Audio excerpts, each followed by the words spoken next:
Hey, good day, everybody. Steve Prisbrowski here. Welcome to tip number 28 in the 101 Tips to Ace Your Promotional Exam series. So let's get going here.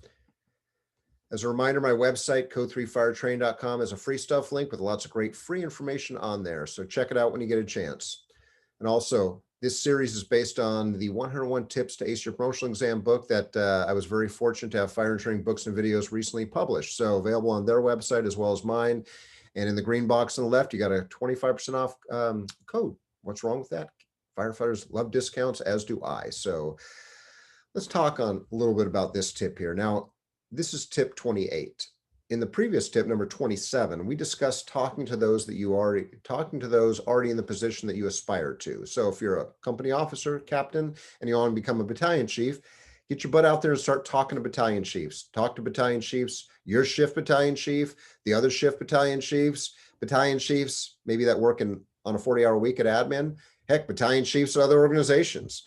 And back to that other tip, why it's important to talk to those people in the positions is that they can give you some tips for success of what to expect, not just the lessons learned, but what they're looking for. Because you think about it, they know what's going on and they can probably provide a lot of valuable information. But now we need to take it up a notch. So tip number 28 is talk to the people that supervise the positions that you aspire to. So you're a firefighter, you're going for the captain position. Let's say captain is your company officer position.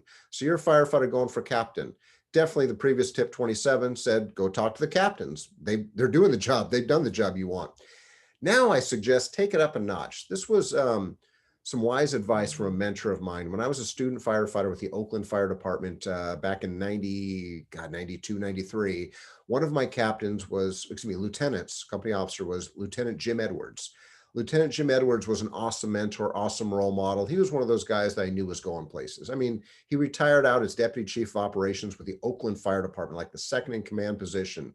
The guy was a rock star at Oakland Fire, respected, credible guy, still is a good friend and mentor. He's someone that actually pinned my badge on me when I became a firefighter at Santa Clara County Fire back in 95. He was a role model to me. But anyway, when I was just a student firefighter, a wannabe firefighter, I was riding along free of charge, building up experience for my resume and learning some basics before I got my first full-time job.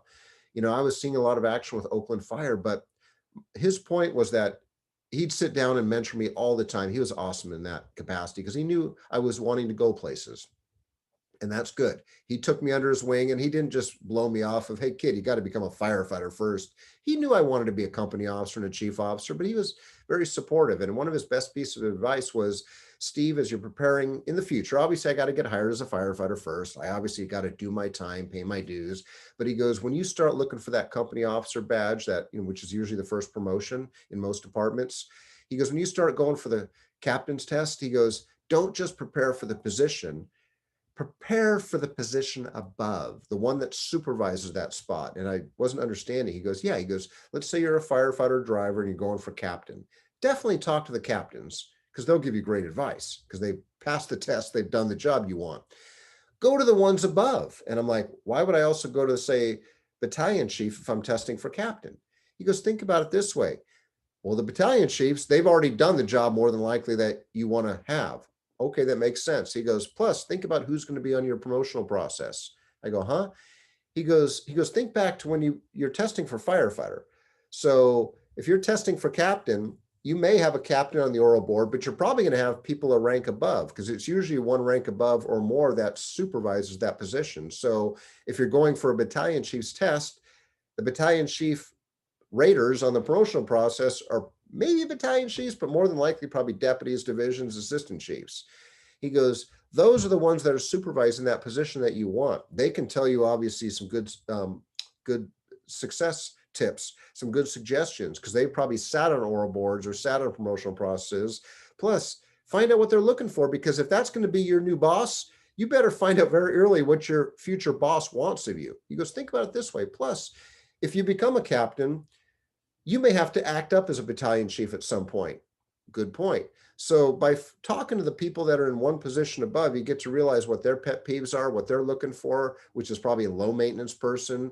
They've got obviously more experience than the ones that are in the job. Again, talk to people that are in the position, but also those that are in the rank above, because you'll get a lot of valuable advice And not just people within your department, but also those in other departments. And you may say, well, how do I get to know those in other departments? Well, first of all, social media is a great way to connect with people and get a chance to reach out to people. And you may say, well, I don't really, I'm friends on Facebook, or I follow so and so on Twitter, but I don't know them well enough to reach out. Really? People reach out to me all the time and say, hey, Steve, Chief, I don't know you that well, but sorry, sir. Sorry, Siri. People reach out to me all the time like, hey, you don't know me, I've never met you, we've connected on Facebook, or I follow you on Instagram or something, but can I pick your brain? What am I gonna do, say no? It's like, of course, what can I do for you? And a lot of times people are like, you don't know me, but can I ask you some questions? Sure. So you'd be amazed the people that are out there, fire chiefs all the way down to firefighters, that are on social media, and you know what, are more than happy to help you out if you just extend the olive branch and have a smile on your face, a friendly, respectful greeting. Make sure you say please and thank you in advance for the gift of their time. And you know what? You'll get a lot of assistance. And here's another reason, as I've mentioned before, why it's important to get involved in your department, even as a firefighter. Hopefully you're involved with committee work or other stuff, maybe teaching on the job, off the job. By doing all this stuff on the job versus just 8 to 8 out the gate, like some people, by getting involved inside the department, you're going to get a chance to meet people in other organizations. So that's the benefit as well too, to get your network built, and build relationships with others. So talk to the folks that are in the position that you want to, that are supervising the positions that you aspire to. So think about it this way: your goal upon promotion should be to not only take ownership of your new position, but also to be as low maintenance as possible for your new boss. Because I don't know any boss in this world that likes high maintenance folks. Trust me, I don't like high maintenance. I love low maintenance. So ask those bosses that are supervising the position you want of, hey, what are you looking for? Your firefighter going for captain. Hey, chief, what are you looking for in a new captain? What do you like to see? What are some strengths, some weaknesses? What are some success tips? You know me well enough, I think, chief. What are your thoughts? So take the time to pick the brains. Plus, you may get lucky. They may be on your promotional board, meaning they may be raters in your process. And if they've seen you in advance of the process, take the initiative, take the drive, have the enthusiasm and the passion of wanting to get promoted, that can also help you out versus that one that has never spent any time tracking down anybody to try to pick their brains. That shows too sometimes. I don't know of any chief, any captain that isn't willing to be able to let you pick their brain. So take the time. What's the worst they could do? Say no. And if they do say no, thank you for the time. You just found out their true colors, because that means they don't really care about mentoring or training others. Chalk it up in your memory bank, move on to the next one. You'll find someone out there that will help you. So as always, thank you very much for the gift of your time. Please feel free to reach out to me on social media. And again, until the next episode, be safe, take care, and we'll see you soon.